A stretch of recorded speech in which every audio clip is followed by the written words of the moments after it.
I'm 29 years old, and recently my mom called me after nearly 5 years of no contact. She told me my help was needed because my sister Melissa and her husband had just experienced something terrible. Some background: Melissa, who is 27, is now married to a man who was once supposed to be my husband. His name is Lucas, and we had been together since college. Lucas proposed to me after almost 5 years of dating, and he threw a surprise party for us on the night of our engagement. I was overjoyed until around 11 p.m. when I went into the backyard for better phone reception and caught Lucas and Melissa kissing passionately. They were so into each other that at first, they didn't even notice me standing there in shock. I couldn't believe Lucas would betray me like that after almost 5 years together, especially on our engagement night. When they finally noticed me, they quickly pulled apart, but the damage was done. I ran to my car, drove to the nearest hotel, and tried to process what I had seen. Then Melissa texted me, apologizing but saying she loved Lucas and that this had been going on for a long time. I was in my hotel room when I got that text, and it broke me down completely. Shortly after Melissa, Lucas texted me with a similar message. He admitted he only proposed to me hoping it would help him forget Melissa, but it didn't work. He said their love was undeniable and he saw me as a temporary distraction. It was devastating to hear. I stayed in the hotel for a few days, trying to gather myself and convince myself it was all a bad dream. After almost 4 days, I went home because I needed to sort things out and get back to work. When I returned, I found out my family had been living with Lucas the whole time, waiting for me. It would have been heartwarming if not for the circumstances of my departure. Everyone had tried to reach out to me while I was gone, but I hadn't responded to anyone. So when I finally showed up, it was chaos. Everyone greeted me warmly when I returned home, even Melissa. She hugged me tearfully, but I was too overwhelmed to react. After the initial chaos settled, I told them I was back only to gather my things and leave for good. Lucas had been quiet until then, but when I mentioned moving out, he spoke up. He said there was no need for me to leave because he had already packed his things. He planned to move in with Melissa now that everything was out in the open. When I returned home, my family seemed oddly cheerful despite the painful situation. They were all smiling, even though I couldn't find anything to smile about. Melissa and Lucas stood together awkwardly, looking sad yet smiling. I couldn't hold back anymore and asked my family why they were smiling.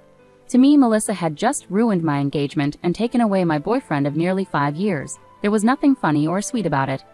My mother spoke up then, saying they couldn't change the past but could accept the future. They believed Melissa and Lucas were meant to be together, despite how their relationship started with cheating. They expressed regret but hoped I could understand and accept that this was the best outcome. Melissa apologized tearfully for falling in love with my boyfriend and wished she could have told me sooner. They claimed they were deeply in love and wanted to be together forever. Then, right in front of me, they kissed. My mother even wiped a tear away. I couldn't handle it anymore and told them their behavior was disgusting, not sentimental. To my surprise, my family got annoyed with me. They said I was being bratty and making it all about myself instead of being happy for my sister. I was shocked and demanded everyone leave my house. I couldn't believe they were defending Melissa and Lucas and making me out to be the bad one. My father even told me to stop acting like a child and accept what had happened. They acted like I should celebrate my sister finding her soulmate instead of feeling hurt and betrayed. It was all too much for me to handle. So I decided to forget it all. I went into my room, packed a few things, and left without saying a word or listening to their pleas. They called after me, asking me to stay, but I had nothing more to say. It was painfully obvious that they cared more about Melissa's happiness than about me or what was fair. They were so focused on justifying Melissa's actions that they forgot I had feelings too. After that day, my family tried reaching out to me multiple times, but I ignored them because I didn't feel they deserved a response. A few weeks later, I received an invitation to Melissa and Lucas's wedding, which I declined. Many of our mutual friends also declined in support of me, and some relatives distanced themselves from my family after learning how they treated me. It's been 5 years now, and I've mostly cut them out of my life completely. Occasionally, they've tried to reconnect by sending birthday or New Year wishes, but I've always ignored them. I didn't block them, but I removed them from my social media to keep my life private. I wanted them to see that I was doing well and perhaps feel jealous. It was petty, but it felt justified after what happened. Until recently, I hadn't kept up with what they were doing. About 4 days ago, my mother called from an unknown number. I almost hung up, but she begged for a chance to talk because they were in urgent need of help. I agreed to talk to her briefly because she sounded genuinely distressed, and I couldn't ignore her in that moment. She explained that Melissa and Lucas had started their own business a few years ago, but it was failing miserably. Their investors were pulling out because the business wasn't making any profit. They tried borrowing more money, but that only worsened their financial situation. Now they were drowning in debt and being chased by loan sharks. Everyone, from their employees to their investors and lenders, was pressuring them. My mother knew I lived a comfortable life and was desperate, so she turned to me as a last hope. She begged me to loan Melissa and Lucas around $75,000 to help them clear their debts. So my mother was asking for help on behalf of Melissa and Lucas. I questioned why Melissa herself didn't reach out and why my mother was acting as a messenger. She explained that Melissa and Lucas didn't want her to involve me directly, likely because of what happened 5 years ago. Melissa wasn't ready to accept help from me, but my mother didn't know anyone else who could provide such a large sum quickly. Months had passed and Melissa and Lucas were struggling to make ends meet. My parents and even Lucas's family were doing all they could to support them, but it wasn't enough. Everyone had to think about their own financial security, especially since most in our family were retired, including Lucas's parents. With no other options, my mother called me for help. I could afford to help them, but I didn't want to. Melissa was right not to ask me directly for help. After what they did, they lost any right to make demands from me. I told my mother I couldn't and wouldn't help Melissa and Lucas. She was upset and said I was being cruel, urging me to think about our family. I pointed out that Melissa and Lucas hadn't thought about me during their affair, and our family hadn't considered me when supporting them. I had worked hard for my current position and wasn't going to give $75,000 to people who didn't deserve it. My mother started crying, accusing me of being selfish. She warned that Melissa and Lucas would face serious trouble without my help. I replied that I couldn't change my mind and ended the call. Since then, my mom has been texting me nonstop, begging me to change my mind and help my sister. She says I shouldn't seek revenge and that Melissa's situation is dire. If I don't help now, I might regret it later. It's really overwhelming, and I don't know how to respond without feeling like the bad guy. Am I wrong for not wanting to financially support my sister after she stole my fiancé 5 years ago? Update. So I finally decided to block my family. I should have done it years ago, but I kept them around partly so they could see what I was up to and partly out of fear that I might regret cutting them off if something bad happened to them. Now I realize I don't care anymore. Refusing to help my sister financially isn't about being petty, it's practical. They've already wasted a lot of money, and even if I gave them $75,000 now, I doubt they could pay it back. It's a substantial sum, and even with my resources, it's not something I can give away without expecting repayment. If it were a close friend, I'd expect the same. I talked to some friends about it, and they agreed that not giving them money was the right call. It's not about revenge, but about being realistic. Now that I've blocked my mother, I don't have to deal with her trying to guilt-trip me anymore, so I feel relieved. Update 2. Hey everyone, something major happened today. While I was at work, my neighbor called to say there was a couple outside my house causing a scene and demanding to talk to me. They'd been at it for about an hour. Reluctant to leave work, I asked my neighbor to describe them. Deep down, I already knew who it was. She described them, and it was confirmed. They were Melissa and Lucas waiting for me at home. My neighbor insisted I come home to handle the situation as she didn't trust that Melissa and Lucas were up to any good. Given their history, I agreed. I thanked her and drove home immediately, not wanting to risk them getting inside my house. When I arrived about 15 minutes later, I found them trying to pick the lock. I pulled up and demanded to know what they thought they were doing.